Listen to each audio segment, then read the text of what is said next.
Assalamualaikum warahmatullahi wabarakatuh. Perkenalkan, nama saya Muhammad Rajani dengan NIM 24171005. Di sini saya ingin menjelaskan tentang Indonesia sebagai negara demokrasi yang menganut sistem hukum Eropa kontinental atau sipil law. Hukum memperoleh kekuatan mengikat karena diwujudkan dalam peraturan-peraturan yang terbentuk undang-undang dan disusun secara sistematik di dalam kompilasi atau regulasi tertentu. Kodifikasi atau tujuan hukum, kepastian hukum, keadilan hukum, dan manfaat hukum sebagai nilai utama, dan hanya dapat diwujudkan kalau tindakan hukum manusia di dalam pergaulan hidup diatur dengan peraturan hukum tertulis. Hierarki peraturan perundang-undang Indonesia. Menurut Hans Kelsen, pada dasarnya terdapat dua golongan norma dalam hukum, yaitu norma yang bersifat inferior dan norma yang bersifat superior.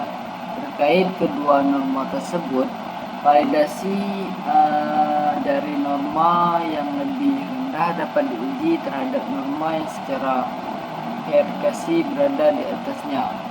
Berangkat dari teori Hans Kelsen tersebut, Hans Lewis kemudian merincikan bahwa susunan norma hukum tersusun dalam bangunan hukum terbentuk stupa yang terdiri dari bagian-bagian tertentu.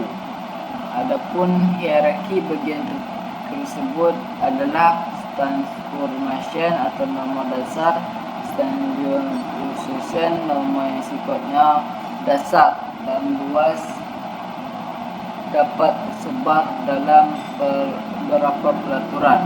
Regulation sifatnya konkret dan terperinci. Variation peraturan pelaksanaan, dan transum peraturan otonom. Hierarki peraturan perundang-undangan Indonesia. Peraturan perundang-undangan Indonesia juga mengenal hierarki ketentuan pasal 7 ayat 1 Undang-Undang Nomor 12 Tahun 2019 menerangkan bahwa jenis-jenis hierarki peraturan perundang-undangan terdiri atas 1. Undang-Undang Dasar Negara Republik Indonesia, 2. Ketetapan Majelis Permusyawaratan Rakyat, 3. Undang-Undang Peraturan Pemerintah Pengganti, yang keempat ada peraturan pemerintah, yang kelima peraturan presiden, dan 6 peraturan daerah provinsi, yang ketujuh peraturan daerah kabupaten kota. Hak dan kewajiban. Hak suatu kebolehan untuk melakukan sesuatu, tidak melakukan sesuatu. Wewenang yang diberikan oleh hukum pada subjek hukum, kewajiban tugas yang dibebankan oleh hukum pada subjek hukum positif.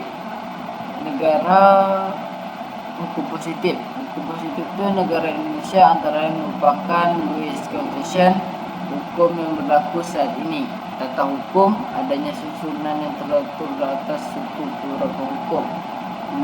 Bandati, tujuan menyusun adalah agar terdapat keteraturan, tidak adanya pertarungan atau konflik. Kedaulatan rakyat, awal pada saat itu dinamakan demokrasi, berasal dari kata demos, rakyat, dan kratos, kreten, pemerintah. Dapat diartikan pemerintah oleh untuk rakyat di Indonesia. Demokrasi didasarkan pada Pancasila, maka disebut juga demokrasi Pancasila. Pasal 1 ayat 2 Undang-Undang 1945 menyebutkan kedaulatan berada di tangan rakyat dan dilaksanakan menurut Undang-Undang. Pasal 1 ayat 3 Undang-Undang 1945 menyebutkan bahwa Indonesia adalah negara hukum protestan. Komponen dalam hukum Indonesia. Hukum yang pertama adalah hukum tertulis, peraturan perundang-undangan yang hukum yang diciptakan oleh badan instansi pemerintah yang berwenang. Yang kedua, jurisprudensi, yaitu hukum yang diciptakan melalui peraturan atau putusan menetapkan pengadilan. Yang ketiga, ada hukum adat kebiasaannya, yaitu hukum yang diciptakan melalui kebiasaan. Indonesia sebagai negara demokrasi mengatur sistem hukum Eropa konstitusional atau civil law. Hukum memperoleh kekuatan meningkat karena diwujudkan dalam peraturan-peraturan yang berbentuk undang-undang dan tersusun secara sistematik dalam kodifikasi regulasi tertentu. Kodifikasi atau tujuan hukum, kepastian hukum, keadilan hukum, dan manfaat hukum sebagai nilai utama, dan hanya dapat diwujudkan kalau tindakan-tindakan hukum manusia di dalam pergaulan hidup diatur dengan peraturan hukum tertulis. Hierarki perundang-undangan Indonesia. Peraturan perundang-undangan Indonesia juga mengenal hierarki ketentuan pasal 7 ayat 1 Undang-Undang Nomor 12 tahun 2019 menerapkan bahwa jenis dan hierarki peraturan perundang-undangan Indonesia terdiri atas yang pertama ada Undang-Undang Dasar Negara Republik Indonesia, dua yang Ketentuan Majelis Permusyawaratan Rakyat, tiga Undang-Undang Peraturan Pemerintah, pengganti undang-undang atau peraturan pemerintah.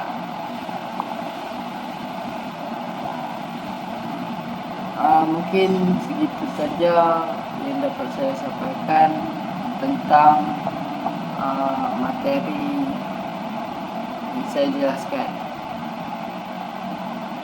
Saya akhiri dengan Assalamualaikum warahmatullahi wabarakatuh.